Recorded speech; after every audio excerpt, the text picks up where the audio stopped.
Hey everyone, my name is Cleo and welcome to my channel. Today I will be adding my voice to the voice of a lot of booktubers, but I will be probably giving a contradictory opinion to most booktubers. So in the month of February I read a book that was all of the hype in booktube in 2018, and I filmed my discussion of this, but the quality of that video was so bad that I've decided to reshoot it, especially since I would have maybe not always gone through the effort of reshooting it, especially not for the way I felt about this book, but just because there are so many people on booktube who absolutely love it and it's their God-given right to do so. I felt like it was important for me to reshoot this video just so that my voice could also be added and could also be out there for people who are interested in reading the books to see that there are other opinions possible as well.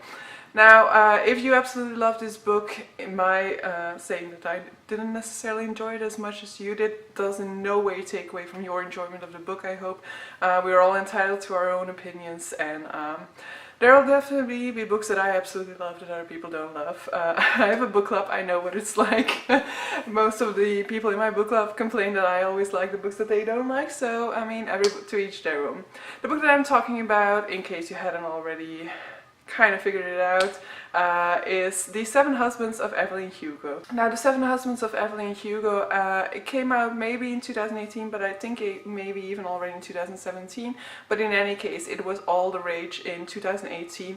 Almost everybody on BookTube read the book in 2018. It was on the best books of 2018 list of a lot of those booktubers, and as far as I've seen, I haven't really seen anybody who didn't like it. I've seen a couple of people who didn't want to give it the 5-star rating that most people gave it, but in my book I'm giving this a 3-star rating, which as far as I've been aware is like the lowest that I've seen on BookTube in any case. So I thought I'd come out and share with you my reasoning for giving it only a 3-star rating.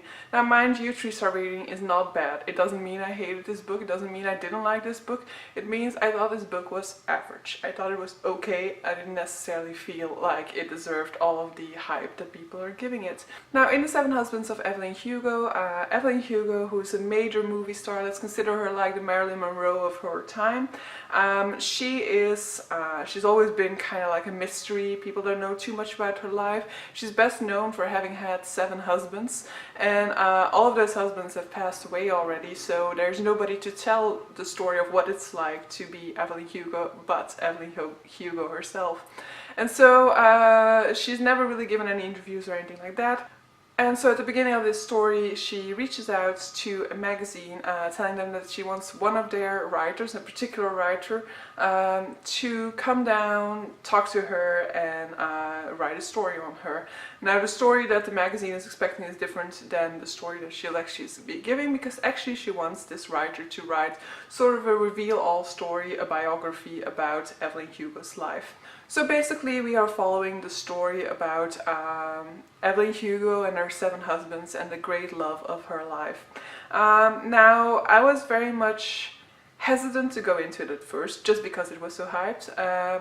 If I go into a hyped book, in the past I've had some difficulties with going into a hyped book expecting to really loving it and expecting it to be the best book ever, and then I've been disappointed a lot of times. So now when I'm going into a hyped book, first of all I'll take my time to go into it, just because I'll be hesitant to do so, but also I'll kind of be expecting to be disappointed. So in that sense, it's kind of a premature remedy for disappointment. I'm expecting to be disappointed. In that case, if it's a good book, it can still surprise me and actually be a good book. With Evelyn Hugo, I did still have the disappointment, and the disappointment didn't necessarily come from me expecting it to be too good or anything. It came from the fact that I really loved it at the beginning. So I definitely understand people who love The 7 Husbands of Evelyn Hugo. I was very much intrigued at the beginning. I really loved the writing style. I very much loved the characterization. So a lot of people who love Evelyn Hugo say that they thought it was that there were such well fleshed out characters. You know, Evelyn Hugo, she's been described a lot of times as a bit of an unlikable narrator, because she doesn't always do the right thing. She doesn't always act the way that you would want her to act, but that's because she's a person of flesh and blood. She is really real. I mean, she's invented totally, but she isn't like right or wrong, she isn't good or evil, she's a combination of everything like a normal human being. So she's very much fleshed out, she's very much real, she very much has her own priorities, passions, motivations, and they are well fleshed out and well examined, and so we never just get a rosy interpretation of what it's like to be Evelyn Hugo. We get a very raw interpretation of what it was like to be Evelyn Hugo. So these are things I very much liked about the story. However, about maybe 3 to 4 hours into the audiobook, I just started realizing that I wasn't invested at all. I started out very much invested, very much curious, very much interested in seeing like who's the big love of her life, why did she choose this particular writer to write down her story. But after a couple of hours into the audiobooks, I just felt like I wasn't that interested. Part of it, I feel, is just the fact of these 7 husbands. 7 husbands means 7 times narrating how she ended up being married to them and how she ended up having a unsuccessful, in most cases, union with these guys, and it just felt too repetitive. I know that there are differences between the different relationships, but it just felt like a certain pattern at some point, like we were just going through it, knowing also that this relationship would end in advance, just made it that I wasn't that invested into the story at all. I also didn't really like the main relationship that was at the forefront of this story. So I was also not invested in seeing like, will they ever get together or anything like that? Will they ever have this perfect relationships that they want to have? Will they ever be able to be who they want to be? I was sadly just not invested, and that is my main reason for being so disappointed. I was so disappointed because at first I really loved it. I loved the beginning of the book, and I loved most of the parts that were like set in present day, so between the biographer and Evelyn Hugo. However, I really got bored with the parts in between, with the parts of the actual story about Evelyn Hugo's life.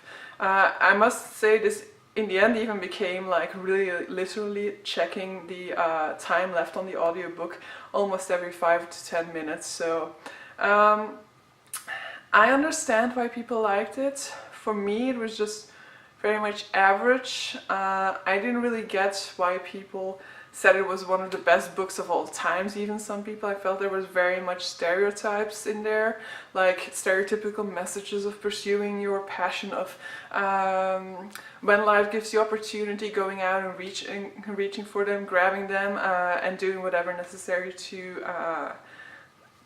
get them done, which I don't necessarily agree with. And yeah, for me it didn't feel like anything extraordinary, and definitely by the end I didn't feel like that because I was just bored with it.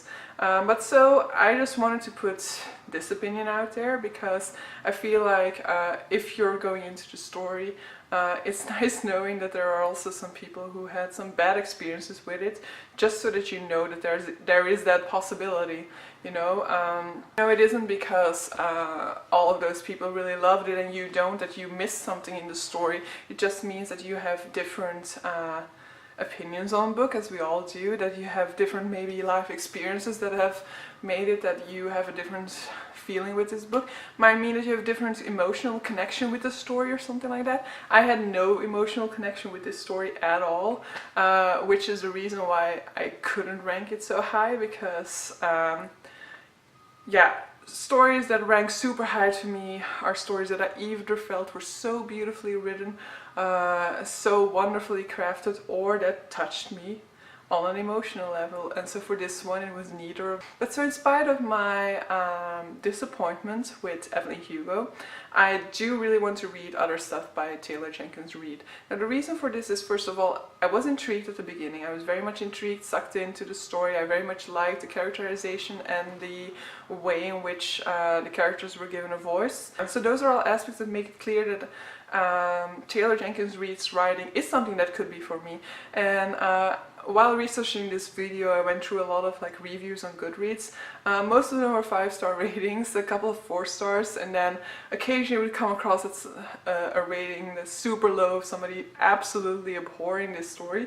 But I did come across one 3-star rating, which I absolutely love that I came across, because this was somebody who had read other stuff by Taylor Jenkins Reid before, and she was absolutely surprised by the fact that there were books written by Taylor Jenkins Reid that she didn't enjoy as much. So that gives me hope for the future. It makes me think that maybe if I read something else by Taylor Jenkins Reid, I might actually enjoy it. I am somewhat debating going for Daisy Jones and the Six. We'll see. But so in the future, you'll hopefully see me give Taylor Jenkins Reid another go.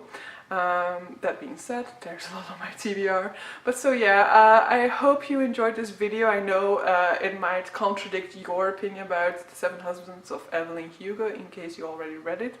No disrespect to you and your opinion, so I hope there will also be no disrespect to me in my opinion down below. But definitely let me know if you've read it, what you felt about it, if you've loved it, why you loved it so much, whether you understand where I'm coming from or totally not. If you never at any point in the book felt a little bit bored, then great, that means that that really was your book.